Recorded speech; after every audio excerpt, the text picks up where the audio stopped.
교회 행사를 안내해 드립니다. 금년도 추수감사주일은 11월 5일입니다.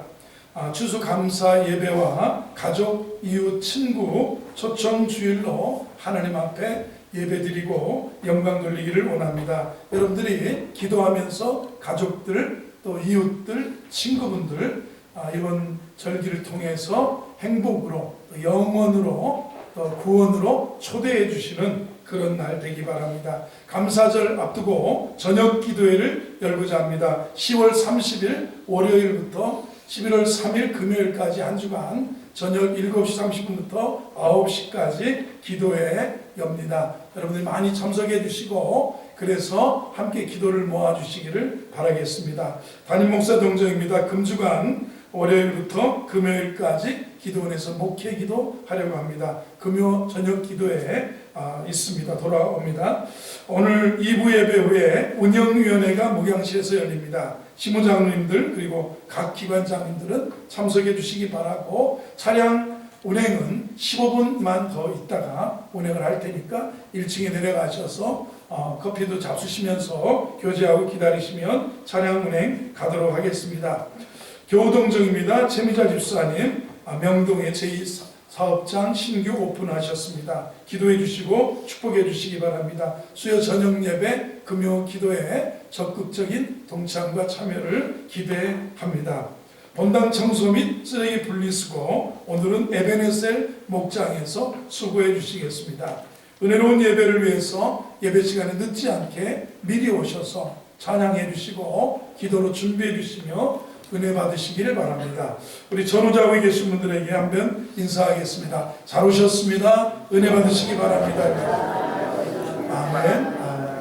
하나님이 우리를 사랑하시는 줄로 믿습니다. 오직 믿음으로 말미암아 살리라. 제목을 2번 읽어봅니다. 시작. 오직 믿음으로 말미암아 살리라. 오직 믿음으로 말미암아 살리라. 10월 마지막 주일은 종교개혁을 기념하면서 우리 개신교에서는 예배하고 또 말씀의 소중함을, 또 구원의 그리스도의 소중함을 다시 되새기면서 절기로 지키고 있습니다. 1517년 10월 31일 날입니다. 마틴 루터가 종교개혁을 일으킨 날이 10월 31일입니다. 약 505년 전입니다. 평범한 수도승이었습니다. 그리고 평범한 신학대학교의 교수였습니다. 이 루터가 95개 조항을 독일 비텐베르크 성곽교회의 대문에다가 써서 붙여놓고 중세기를 지배해온 로마 가톨릭의 구원론의 도전장을 내면서 종교개혁을 시작한 날이 10월 31일입니다.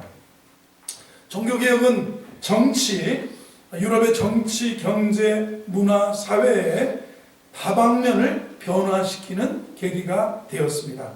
그러나 종교개혁의 원래의 목적은 이런 것, 정치를, 경제를, 사회를, 문화를 바꾸려고 시작한 게 아니라 캐톨릭 교회가 잘못 가르쳐 왔던 구원에 대한 교리를 바꾸고자 했고요.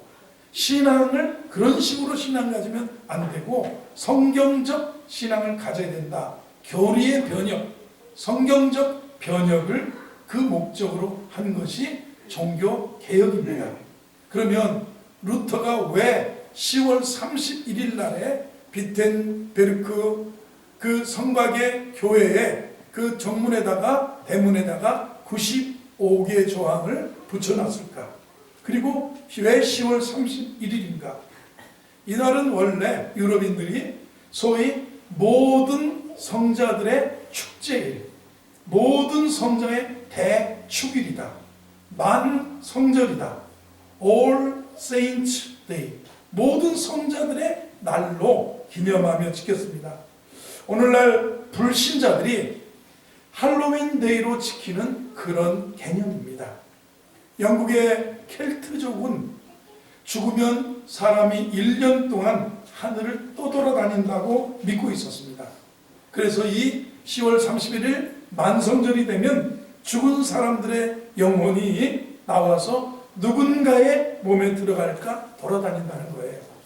죽은 사람이 1년 동안 이 땅에 누군가의 영혼에 들어가 있다가 하늘로 가는데, 영혼들이 자기에게 오지 못하도록 센 귀신의 분장을 하고 오면 안 돼. 이거 하는 게 이게 할로윈 데에 귀신 복장하는 유래가 켈트족에서 유래가 된 겁니다.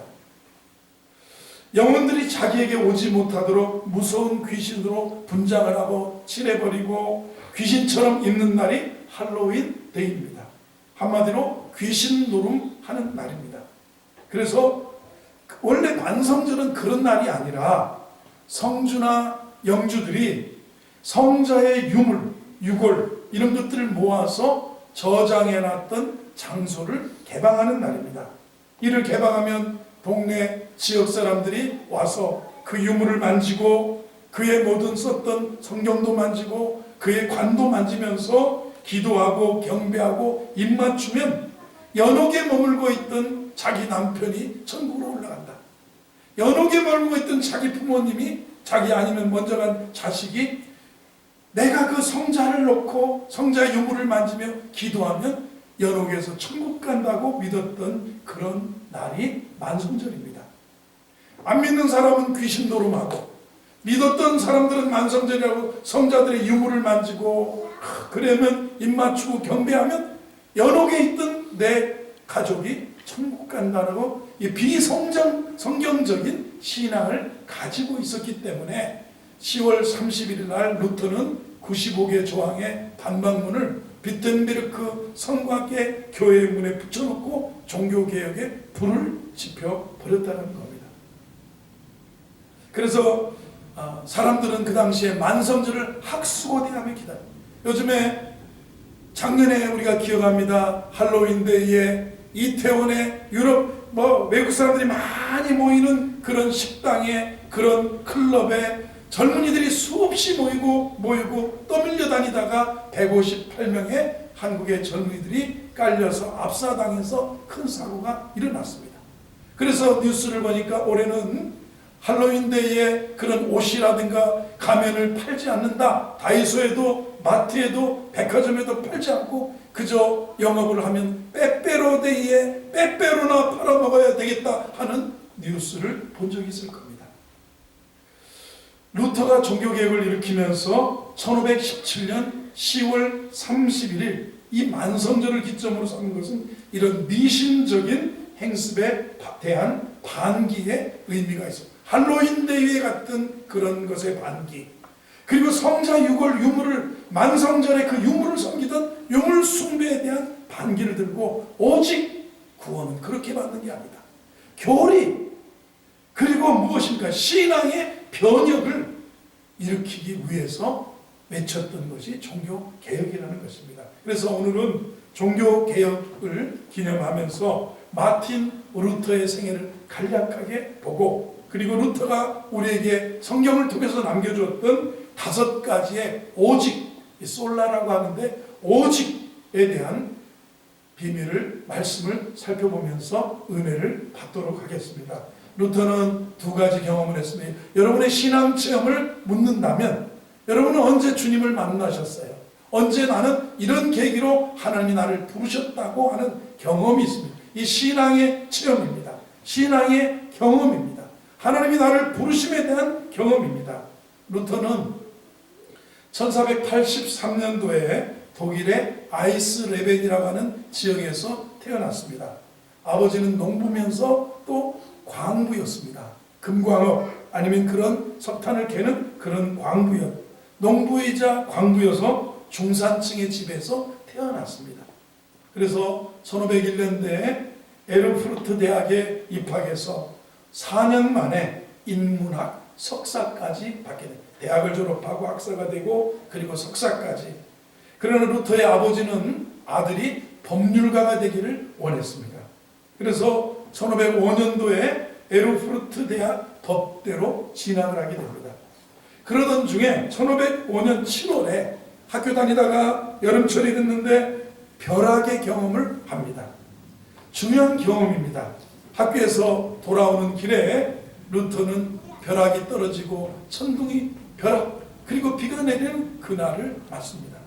함께 가던 친구가 벼락을 맞아서 새까맣게 타 죽는 것을 보고 22살의 루터가 깜짝 놀래고 그 자리에서 무릎을 꿇습니다.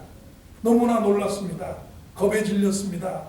그리고 다른 사람들이 기도하는 것처럼 그 지역을 또 수호하는 성 안나에게 나를 오늘 이 벼락에서 살려주면 내가 사제가 되겠습니다. 내가 수도승이 되어서 하나님을 위해서 살겠습니다. 나를 살려주십시오 하고 그 벼락치는 천둥치는 그 길에서 그는 기도를 하게 되고, 그래서 루터를 부르실 때 하나님은 벼락쳐서 부르신 거예요. 벼락쳐서 너는 내 종이다. 너는 나의 일을 해야 된다. 너는 내게로 오라. 벼락쳐서 여러분은 꿈에 부르셨습니까? 아니면 이웃에게 복음을 전해서 부르셨습니까? 몸이 아파서 부르심을 받았습니다. 루터는 벼락의 경험을 통해서 부르심을 받습니다. 그리고요 1515년 1518년 사이에 비텐베르크에 있는 검은 수도원의 탑에 올라가서 성경을 묵상하다 깨달음을 얻습니다. 여러분 왜 성전에 올라가냐, 왜 그 교회 탑에 올라가냐면 무릎 꿇고 기어서도 올라가고 고해 성사하고 죄를 고백하고 또 돌아오면 깨름직하고 또 가서 고해 성사하고 또 깨름직하고 그러면서 진리를 깨닫고 자유를 얻기를 원했는데 이게 명쾌하지가 않은 거예요. 그런데 탑에서 하나님의 의를 묵상하다가 이 루터가 큰 깨달음을 얻습니다. 17절의 말씀을 오늘 보겠습니다. 오늘 성경 17절에 한번 읽어봅니다. 시작. 복음에는 하나님의 의가 나타났어요. 믿음으로 믿음에 이르게 하나냐. 기록된 바 오직 의는 믿음으로 말미암아 살리라. 무엇을 깨닫느냐면 이게 고해의 성사가 아니고 내가 어떤 노력도 아니고 하나님의 의로 오직 믿음으로 말미암아 난 의로 말미암아 내가 구원을 받는구나 하면서 탑에서 구원을 깨닫습니다. 하나님의 의를 깨닫습니다. 의는 없나니 하나도 없는데 믿음으로 말미암아 의롭다가 여겨주시는 이 의에 대해서 루터가 깨달음을 얻고 오직 믿음으로, 오직 기준은 성경, 오직 은혜, 오직 뭡니까? 하나님께 영광, 오직 그리스도, 이렇게 해서 5가지의 오직으로 성경을 보면서 복음을 그 당시에 천주교의 잘못된 교리와 천주교의 잘못된 신앙의 풍습을, 신앙의 습관을 바꾸고자 원했던 것이 종교 개혁이라는 겁니다. 그래서 루터는 벼락의 경험을 통해서 부름을 받았고 탑의 경험을 통해서 진리를 깨닫게 되었다는 겁니다. 사람이 죄 용서받는 것은 돈이나 선행으로 되는 게 아니라 오직 하나님이 준비해 놓으시고 우리에게 입혀주시는 예수 그리스도의 의의 옷을 입음으로 가능하다는 것을 루터가 깨달은 거예요. 그리고 교황에게는 권세가 없고 돈을 받고 면죄부를 주어서 내세의 문제에 관여할 권한도 교황에게는 없다는 것을 알게 됩니다. 루터가 이에 대해서 반기로 95개 조항을 적어서 비텐베르크 성곽교회 정문에다가 붙여놓은 거예요. 이러한 투쟁의 행동은 당시 교황 레오 10세와 독일의 황제 찰스 5세의 반발을 갖고 교황 레오는 그를 파면하고 찰스 5세는 보름스 칙령이라는 걸 내려서 루터를 이런 사람을 잡아 죽여도 살인죄에 해당되지 않는다는 칙령을 발표하게 되고 루터는 이런 말을 남긴 거예요. 그럴 때면 교황은 자기를 이단이라고 파문하고 황제는 자기에게 보름수 칙령을 내려서 이런 이단자는 죽여도 살인죄에 해당되지 않는다. 공개적으로 잡아 죽여도 된다는 그런 칙령이 나오니까 루터는 그렇습니다. 내가 여기 서 있습니다. 주여 나를 도와주소서. Help me, O Lord. Here I stand. 내가 여기, 주여 내가 여기 있습니다. 나를 도와주십시오. 이 루터의 유명한 말을 남기게 된 겁니다. 루터는 그 교황의 파문과 황제의 그런 칙령 때문에 루터는 쫓기는 자가 되고 도망자의 신세가 됐는데 이 프레드릭이라고 하는 착한 그런 이 현재가 누구냐면 루터를 거짓으로 납치하게 됩니다. 그래서 루터가 납치됐어요. 납치돼서 바르트부르크라고 하는 성이 있는데 그 성으로 루터를 피난시키고 감금 아닌 그 납치 아닌 납치를 시켜놓고 거기서 루터가 1년 있으면서 신학자니까 라틴어로 됐던 그 당시 성경을 독일어로 번역하게 된 겁니다. 여러분 요즘도 교황님이 나오셔서 뭐예요? 부활절이나 성탄절 미사 때 할아버지 교황님이 하얀 이런 거 금으로 된 거 쓰고 또로또로뜨리야 또로또로바이따이트리야 예뜨 그리뜨도 일류병아 이게 전체 메시지.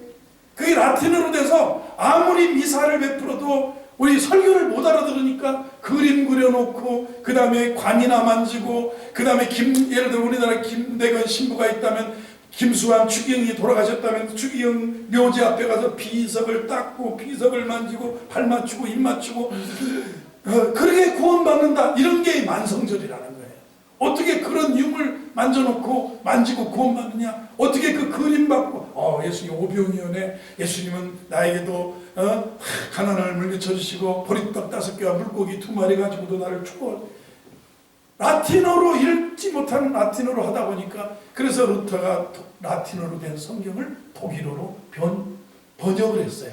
그래서 독일은 아주 야만 민족이다. 자기들의 문자는 있지만 뭐 변변한 것이 없다 그랬는데 최초로 자국어로 독일어로 성경을 번역해 놓으니까 이 독일어 성경을 가지고 라틴어를 모르던 다른 나라 사람들도 독일어로 신약 성경을 번역하게 돼서 그닥 1년 만에 문명국가의 지위를 얻게 된 겁니다. 루터의 영향, 성경이 번역되기 시작합니다. 자국어로 번역되기 시작했다. 루터의 영향, 사제들도 결혼하기 시작했다. 결혼했다. 그래서 오늘 목사들은 결혼하고 천주교는 결혼을 안 해서 지금 천주교는 AD 그게 몇 년 정도 되냐면 800년 정도에 원래 결혼했었어요. 800년 정도인데 아들한테 좋은 데 물려주는 거예요. 명동성당 아들에게 물리고 로마 교구도 아들에게 물리고 알렉산드리아 교구도 아들을 주니까 이게 폐해가 너무 크니까 교황이 칙령을 내렸던 거예요. 결혼하지 마라. 그랬는데 작년에서부터 천주교의 신학대학에 입학이 안 온다는 거예요. 젊은 20대 애들이 결혼도 못하는데 장가도 못 가는데 거기 가게. 동국대 불교학과도 주지승 될 수 있는데도 신학생이 아니라 입학생이 없어요. 왜? 장가를 못 가니까. 그래서 천주교에서도 결혼을 폐지한다. 루터는 1517년도에 사제 결혼해요. 그래서 이쁜 수녀님 하나 꼬셔가지고 폼보라바는 수녀님하고 결혼한 게 루터예요. 사제도 결혼하고 독신서원 했었는데 이게 비성경적인 서원이다 그래가지고 결혼할 수 있는 의사가 있으면 결혼해도 된다는 거예요. 베드로는 초대 교황이라고 말하는데 베드로는 결혼을 했지 않느냐 이런 얘기예요. 루터는 많은 찬송을 작사해서 하나님을 찬양하기도 했습니다. 교회 안에서 찬양이 활발하게 도입된 것도 루터의 역할입니다. 그러면 루터가 일으킨 개신교의 종교개혁을 5가지 오직 이걸 기준으로 하면서 오늘 은혜를 받도록. 여러분 우리가 신앙생활을 바르게 기준 잡고 해야 되고요. 우리가 구원에 대한 것도 바르게 가져야 됩니다. 그래서 이만희 쫓아가면 안 되고 그래서 하나님의 교회 쫓아가면 안 되고 그래서 이산 같은데 여호와의 증인 같은데 쫓아가면 안 되는 거예요. 안 되고 그러는 거예요. 첫 번째 이 솔라 오직이라는데 오직 의는 합니다. 오직 해보세요. 이게 라틴어로 솔라예요. 솔라. 솔루스라고도 하고 솔리라고도 하고 우리가 우리 문장에 따라서 솔라 피데라고 솔루스 크리스토스 이렇게 말하고 같은 솔라나 오직이라는 뜻이에요. 첫 번째 원리는 뭐냐면 솔라 피데예요. 오직 믿음으로입니다. 한번 따라했습니다. 오직 믿음으로. 헌금 많이 냈다고 천국 가는 거 아니고요. 헌금 못 냈다고 하나님이 무시하고 천국 못 데려가시는 게 아니라 뭡니까? 가난한 과부의 엽전 2랩돈도 귀하게 여기셨잖아요. 그런데 어떻게 면죄부에다가 그 면죄부를 팔고 여러분의 그 산 면죄부와 그 이 헌금 연밤에 떨어지는 그 순간 지옥에 저 연옥에 있던 여러분의 아버지의 영혼이 여러분의 그 돈이 저 연밤에 떨어지는 그 순간에 쨍그랑할 때 하늘로 올라가는 거예요. 이게 면죄부 팔고, 왜 면죄부를 팔았냐면 로마에 여행을 해보셨습니까? 성 베드로 대성당, 어마어마하게 화려하고 큰 대성당을 건축할 때 건축비가 모자라가지고 면죄부 팔고 다니는 거예요. 면죄부. 영국 가서 팔고, 프랑스 가서 팔고, 독일 가서 팔고, 스위스 가서 팔고, 이탈리아 팔고, 다 팔고 다니는데 루터가 그거 아니다. 어떻게 면죄부 팔 때 연보암에 돈이 떨어지는 그 순간 여러분 내 아버지의 영혼이, 그러면 부자 아들 들면 다 천국 가고 돈 없는 아들 들면 다 연옥에서 지옥에서 고통받고, 그거 아니라는 거예요. 오직 인간의 문제는 두 가지예요. 죄가 있다는 것이고 천국에 들어갈 만한 의는 없나니 하나도 없다는 거예요. 모든 사람이 다 죽고 죄 받았는데 오직 믿음으로 말미암아 의롭다고 여기면 돼요. 오직 믿음이라는 거예요. 한번 더 했습니다. 오직 믿음으로 해보세요. 보세요. 믿음으로 믿음이 일어나. 믿음으로 우리가 구원에 이르는 믿음에 이른다는 것입니다. 여러분 믿으셔야 돼요. 영접하는 자 곧 그 이름을 예수를 믿는 것이 믿음이에요. 아무튼 영접하는 자. 영접이 뭐냐? 곧 그 이름을 믿는 거, 예수를 믿는 거예요. 복음이 뭐냐? 아들에 관한 것이 복음이라. 로마서 1장을 보면 그 아들은 누구냐? 육신으로는 다윗의 혈 통해서 나시고 성결의 영으로는 하나님의 아들로 이 땅에 오신 분인데, 그분이 십자가에 지시고 죽으시고 부활하시고 승천하심으로 우리가 그분을 믿음으로 영접함으로 구원을 합니다. 오직 의는 믿음으로 말미암아 산다. 이것을 가르쳐줍니다. 여러분 한번 따라하시면 오직 믿음으로. 이게 솔라 피데입니다. 이게 믿음, 오직 믿음만. 두 번째는 솔루스 크리스토스라고 해가지고 오직 그리스도라는 거예요. 한번 따라하세요. 오직 그리스도. 하나님의 은혜는 어떻게 오느냐? 중세 가톨릭은 하나님의 은혜가 사제들을 통해서 온다고 믿었습니다. 주장했습니다. 그래서 사제들이 주장하는 7가지 성례가 있어요. 지금도 로마 교회는, 가톨릭 교회는 로마 가톨릭 7성례가 여기에서 은혜 받는다고 그랬어요. 제일 먼저 영세를 받을 때 은혜를 받는다. 영세. 세례명이 뭐예요? 영세. 어렸을 때 유아세례, 처음 커서 교회 나와서 학습받고 하는 것처럼 영세를 받는다. 영세. 이게 성세입니다. 그 다음에 자기가 진짜 유아세례 받은 사람이 나중에 커서 진짜로 자기가 믿겠다고 하면서 다시 받는 견진성사가 있고, 성체성사, 이 성찬식 하면서 은혜 받는다. 우리도 개신교에서는 2가지를 인정합니다. 세례와 성만찬, 이것을 통해서 은혜의 방편이라고 인정해요. 우리는 한번 했습니다. 세례와 성만찬. 성찬식을 우리가 하죠. 그리고 세례를 받죠. 이 2가지는 로마의 가톨릭의 7가지 성례를 통해서 구원에 이른다고 그랬는데, 2가지는 우리도 성경적이기 때문에 세례 받는 거, 예수를 믿고 고백하고 많은 사람 앞에 신앙을 고백하면서 세례 받는 거, 침례 받는 거, 그리고 성찬, 이것을 행하여 나를 기념하라 하셨기 때문에 기념. 2가지는 구원의 방편에, 은혜의 방편에 의식으로 인정하지만 나머지 5가지는 뭐예요? 고해성사하는 거, 종부성사, 치유받을 때 막 약 바르면서 이 기름 바르면서 사제가 흔들어주고 그러면 치유받는다고 그러고, 결혼식에 가서 혼부성사가 있고요. 그 다음에 사제 서품 받을 때 서품성사, 7가지 성례가 있습니다. 여러분 이것만 통해서 은혜 받는다고 했는데 무엇이냐? 은혜는 누구를 통해서 오느냐? 사제를 통해서 오는 게 아니라 예수를 통해서 온다는 겁니다. 주 예수의 은혜. 예수님과 우리 사이에 교황이나 신부나 사제가 끼어들 권한도 없고 권리도 없다는 겁니다. 은혜는 예수를 통해서 직접 온다는 겁니다. 성례절을 통해서 하나님의 은혜를 받았죠. 아니면 예수로부터 직접 은혜. 성례절을 해도요, 세례를 받아도 성찬식에 떡을 먹고 잔을 마셔도 누구를 통해서 은혜를 주십니까? 예수 그리스도께서 우리에게 은혜를 주시는 줄로 믿습니다. 아멘 해보세요. 그래서 루터는 오직 그리스도, 사제 통해 고해성사에서 온다는 게 아니잖아요. 오직 믿음, 오직 그리스도. 세 번째는 오직 성경이라고 했어요. 오직 성경으로 해보세요. 솔라 스크립투라, 오직 성경이라고 그랬는데 모든 중세의 권세는 교회와 교황에게 권세가 있었습니다. 성경의 해석의 권리도, 전통의 해석의 권리도, 교부의 해석의 권리도, 종교 해석의 권리도, 교회 종교회의의 권리도, 심지어 교리를 만들어내는 일까지 교회와 교회의 머리라고 주장하는 교황에게 권리가 있었습니다. 성경에 기록되어 있지 않은 교리도 만들어낼 수 있는 사람이 누구냐? 교황입니다. 그래서 사제는 결혼하지 마라 그랬으면 그게 교황이 누군가가 취소가 되겠어요? 옛날에 위대한 교황이 만드는 그것이 성경과 똑같은데 누가 밑에 후대에 누가 그걸 취소할 수 있겠어요? 그래서 교황, 그러니까 구약 우리는 39권에, 캐톨릭은 46권에, 신약의 27권에 그 외경까지 앞에서 캐톨릭이 이렇게 믿고 있는 성경이 있고 거기 더하기 교황의 가르침이 성경과 똑같은 거예요. 그래서 루터가 이걸 오직 성경이지 어떻게 교부의 얘기가 맞고 어떻게 교황의 어떤 얘기가 우리 삶의 영혼의 기준이 될 수 있느냐. 삶의 교훈과 책망과 바르게 함과 의로 교육하기에 유익한 삶의 기준은 말씀이다. 성경이다.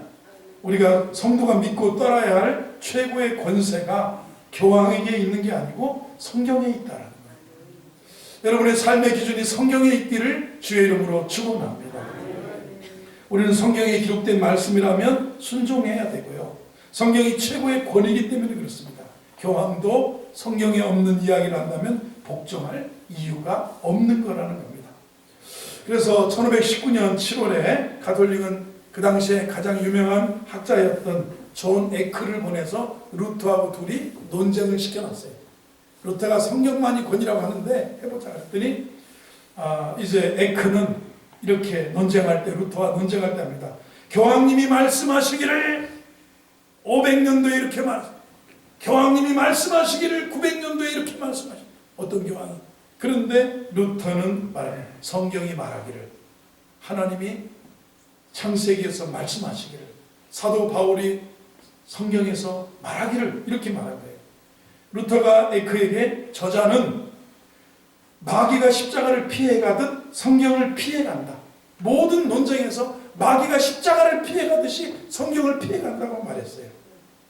여러분, 그래서 이 교황은 루터에게 네 그런 주장을 취소하지 않으면 너를 파문할 거다 그랬는데도 루터는 끝까지 성경의 기준을 잡고 그것을 굽히지 않았다는 겁니다. 오직 성경으로라는 거예요. 오직 믿음, 오직 그리스도, 오직 성경이라는 거예요. 아멘 해보세요. 여러분이 하나님의 말씀이 여러분의 삶의 자가 되고 기준이 되고 척도가 되고 이 성경의 기준 잡고 살아가는 인생들이 되기를 주의 이름으로 축원합니다. 네 번째 원리는 솔라 그라티아예요. 그라티아. 오직 은혜라는 말이에요. 한번 따라하겠습니다. 오직 은혜로 해보세요. 우리는 예수 그리스도를 믿음으로 구원받은 것인데 그 믿음은 누구에게 주시는 거냐면 인간이 자유의지적으로 오는 것만이 아니라는 겁니다. 이 주님이 내게 은혜, 너희가 그 은혜를 인하여 믿음으로 말미암아 구원받았다. 오직 은혜의 믿음도 은혜예요. 은혜. 모든 것이 은혜라고 고백하잖아요. 모든 것이 은혜예요.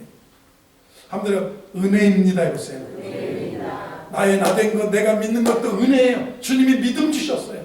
믿음 주셨어요. 모든 오직 은혜라는 거, 오직 은혜. 한번 더 하겠습니다. 오직 은혜입니다 해보세요. 오직 은혜입니다.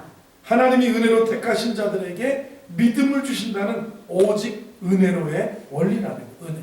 은혜 아니면 믿어지지 않아요. 내가 이렇게 아주 뺀질뺀질한 사람이 믿어지겠어요? 내 주먹이나 믿으라고 하던 사람이 술만 먹고 그러던 사람이 어떻게 내가 믿음을, 주님이 은혜로 내게 믿음을 주셨어요. 너희가 그 은혜를 인하여 믿음으로 말미암았고, 은혜의 은혜. 옆에 계시면 은혜입니다 해보세요. 은혜입니다. 영접하는 자 곧 그 이름을 믿는 자에게는 하나님의 자녀가 되는 것을 주셨어요. 이거 영접한 자 그 이름을 믿는 거 은혜예요. 은혜. 오직 은혜, 오직 성경, 오직 그리스도, 오직 믿음이라는 거예요. 루터의 모든 것이 그래요. 신앙의 변혁이에요. 교리의 변혁을 원했던 거예요. 여러분도 오직 이만희가 뭐라고 말했도 그런 거 성경 공부하고 기가 똥 차서 뭐 할 거예요? 그러면 내가 이단 되는 거죠. 야, 못 들어보던 말, 그게 자기 자신으로 만드는 말입니다. 그렇게 하면 이 이단이나 어떤 교리에 넘어가지 말고 오직 성경이라는 오직 성경. 다섯 번째, 오직 하나님께 영광을 해요. 솔리데오 글로리아. 솔리데오 글로리아. 오직 하나님께 영광을. 하나님이 은혜 주셔서 믿음으로 말미암아 구원하시게 된 거고, 응당 영광을 받으셔야 할 분은 하나님이십니다. 교황이나 사제나 어떤 유명한 사람이 될 수, 오직 하나님께 영광을. 한번 하겠습니다. 오직 하나님께 영광을. 구원은 하나님이 하시는 일이고, 인류에게 행하신 일들, 우리에게 행한 일들이 다 하나님이 은혜를 주셔서 한 일입니다. 누군가가 한 게 아니라는 거예요. 영광은 누구에게 있습니까? 하나님께만 드려요. 목사나 어떤 사람이 영광을 차지해서는 안 된다는 겁니다. 우리 교회가 이 종교개혁의 개신교의 핵심 5대 원리, 솔라, 5가지의 솔라를 굳게 붙들고 이 원리들을 증거하고 전파하는 그 이 원리에 굳게 서서 믿음 생활 잘하는 우리 성도들 되기를 바랍니다. 먼저는 우리는 16절 말씀 한번 보세요. 같이 읽어봅니다. 시작. 내가 복음을 부끄러워하지 아니하노니 이 복음은 모든 믿는 자에게 구원을 주시는 하나님의 능력이 됩니다. 먼저는 유대인에게요, 그리고 헬라인에게요. 먼저 우리 복음을 부끄러워하지 말아야 돼. 예수님 부끄러워하지 말고 신앙 부끄러워하지 말아야 돼.